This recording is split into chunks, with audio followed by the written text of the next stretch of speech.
همه چی اصول داره، چه صبر باشه چه نوشیدن آب. سلام، چطوری؟ چرا ما تریدرها وقتی میخوایم معامله‌ای باز کنیم صبر نمی‌کنیم قیمت به نقطه مورد نظر برسه؟ یا چرا وقتی معامله‌ای بازی داریم و در سودیم صبر نمی‌کنیم قیمت به تیپی برسه و زود خارج میشیم؟ و چرا وقتی تو ضرریم برعکس دو مورد قبلی صبر زیادی داریم؟ اگه میخوای چرایی موردات قبلی و راه حلشون رو بدونی با من باش. بزن بریم.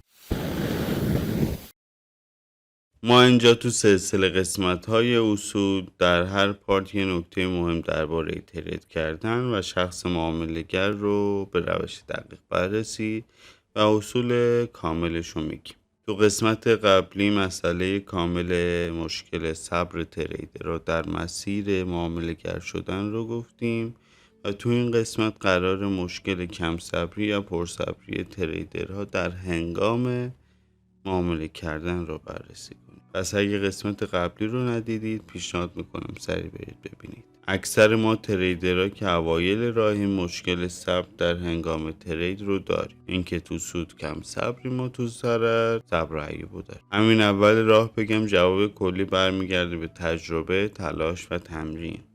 اما اصول دقیقش و اینکه ریشه این مشکلات از کجاست رو جلوتر بهتون میگم. مشکل یا مورد اول کم صبری برای رسیدن قیمت به نقطه مورد نظر ورود هستش. یعنی چی؟ یعنی اینکه تریدر یا زودتر از نقطه مورد نظر وارد معامله میشه یا دیرتر، که در هر دو صورت قیمت با نقطه مورد نظرمون فاصله داره که میتونه باعث کمتر سود کردن به خاطر نزدیکی به تیپی یا بیشتر ضرر کردن به خاطر فاصله گرفتن از استاپ بشه. 90% ریشه این مشکل برمیگرده به نبود استراتژی دقیق یا تریگر ورود. استراتژی کامل شامل نقطه دقیق ورود میشه. مثلا به شخص معامله‌گر میگه که با دیدن فلان حرکت قیمت، فلان المان ها، الگو یا حتی با دیدن فلان کندل وارد معامله شو. که اکثر تریدرهای تازه وارد سیستم معاملاتی دارن ولی استراتژی نه. سیستم یک سبکه ولی استراتژی شامل تمام نقاط دقیق ورود میشه، هم ورود هم خروج. راه حل این مشکل چیه؟ پیشنهاد اول اینه که بعد اینکه استراتژیتون رو پیدا کردید استراتژی به صورت مکتوب باشه. چرا؟ چون تو هنگام معامله کردن و نزدیک شدن نقطه ورود یا همون نقطه ملکوت تریدر تازه کار دچار فشار ذهنی میشه و استرس میگیره و این استرس باعث میشه نتونه دقیق تر فکر کنه. یه جورایی تشنج ذهنی بهش دست که ندونه اصلا تریگر ورودش کجاست، استراتژی چی بود، من کیم. پیشنهاد دوم اینه که اگه اوایل معامله گریتونه استراتژیتون رو برای یک مدل ورود تعیین کنید. یعنی یا ابتدای روند، وسط روند، بعد فلان الگو و غیره. پیشنهاد دوم اینه که روی یک جفت ارز و یک تایم خاص معامله انجام بده تا به صورت ناخودآگاه هم مدل حرکت قیمت دستتون بیاد هم نقطه‌ای که میخواید باهاش ورود کنید رو حفظ. همون مثال معروف شهید پروستی که میگه از کسی بهتر است که یه حرکت رو 1000 بار انجام داده. خدا رحمتش کنه. پیشنهاد سوم اینه که بعد اینکه استراتژیتون رو مکتوب کردید تریگر ورودتون رو به صورت شماتیک بکشید و هر سری بهش اضافه کنید تا به صورت خودآگاه و ناخودآگاه نقطه مورد نظرتون رو حفظ کرده باشید. شماتیک دیگه همون کشیدن.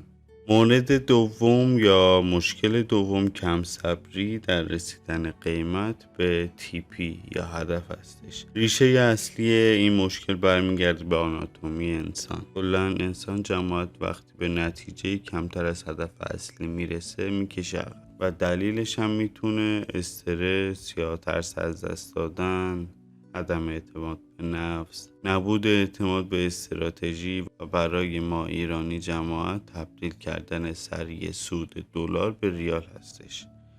طرف تا مثلا $10-20 سود میکنه سریع ضبط میکنه به ریال میگه سچه و او یه ساعت اندازه یه روز کارگریم کار کردم بریم که اشغال هزینه داره. بله. راه حل این مشکلات چیه؟ پیشنهاد اول اینه که باید برای خودتون نسبت به مهارتتون در روز به صورت درصد سود و ضرر تعیین کنید که باز هم به صورت مکتوب. یعنی چی؟ یعنی بگید اگه در روز 1 تا 2% سود کردم بسه. راه حل دوم واسه اوناییه که نمیتونن پاچارت بشینن چون استرس میکنن و چششون مدام دنبال قیمت و بالانسشون هستش. این مدل تریدرها باید از استراتژی ست اند فورگت استفاده کنن. یعنی چی؟ به این صورت که با ست کردن حد ضرر و حد سود چارت رو ببندن و برن یه کار دیگه انجام بدن. نکاتی که باید برای استراتژی ست اند فورگت در نظر بگیرید این است. این استراتژی واسه اوایل تریدریه.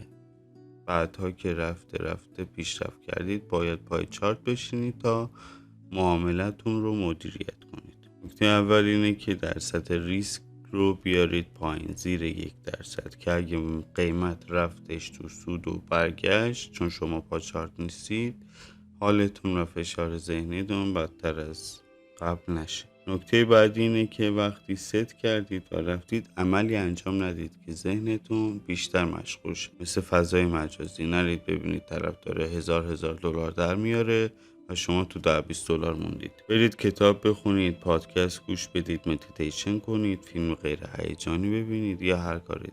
نکته سوم اینه که بعد از ست کردن و رفتن یک حساب و اون پلتفرمی که داخلش حساب معاملاتی دارید رو داخل گوشیتون هم داشته باشید و اینترنتتون همیشه روشن باشه تا بتونید برای 50-70% مسیر تیپیتون آلرت یا اعلان قرار بدید که وقتی دارید عمل دیگه انجام بدید هنگامی که اعلان اومد بدونید تو سودید و بتونید برید ریسک فری یا سیو سود یا تریلینگ استاپ قرار بدید. ریسک فری یعنی چی؟ یعنی پایین گذاشتن حد ضرر زیر نقطه ورود برای سل یا بالا گذاشتن حد ضرر روی نقطه ورود برای پوزیشن های باز هستش. سیو سود یعنی چی؟ یعنی یه مقدار که تو سود بودید نصفشو یا هر چقدر دوست داشتید و ذخیره کنید. تریلینگ استاپ چی؟ یعنی با تعیین کردن یه مقدار پیپ استاپو بندازید دنبال قیمت، تعقیبش کنه، سرخر بندازید پایین بره که اکثرا با یه اصلاح برمیگرده و استاپتون میخوره ولی خب سود کردید. که واسه این مورد هم مثل مورد قبلی اینه که ژورنال بنویسید، شماتیک بکشید که هر سری رفته تجربه کسب کنید، مشکلاتتون رو به دست بیارید و بهترش کنید. مورد سوم یا مشکل سوم صبر زیاد برای کسایی که تو ضرر هست. 99% این افراد اونایین که استاپ قرار نمیدن و حقشونه صبر عیب داشته باشن. کلا نباید بدون استاپ وارد معامله شد. بقیه‌شون هم اونایین که استاپ منطقی قرار نمیدن یا استاپشون رو دستکاری میکنن، بالا پایین میکنن. اینجور افراد همونایین که استراتژی دقیق ندارن یا استرس میگیرن که باز هم باید از ست اند فورگت استفاده کنن. و اینم بگم استاپ منطقی بر حسب درصد ریسک نیستش که بگی من روزانه 1% استاپ میخوام بخورم پس 1% رو حساب میکنم میشه اینجا. خیر، شما اول باید استاپتون رو بر موقعیت منطقی قیمت تعیین کنید، بعدش درصد ریسکتون رو حساب کنید ببینید با چه حجمی باید ورود کنید. این 3 مورد و راه حلاشون بود که بهتون گفتم و امیدوارم واسهتون مفید باشه. اگه سوالی دارید یا نکته‌ای نتونستم بگم تو کامنت ها بهم بگید. پیگیر سلسله قسمت های اصول باشی. خدا نگهدار.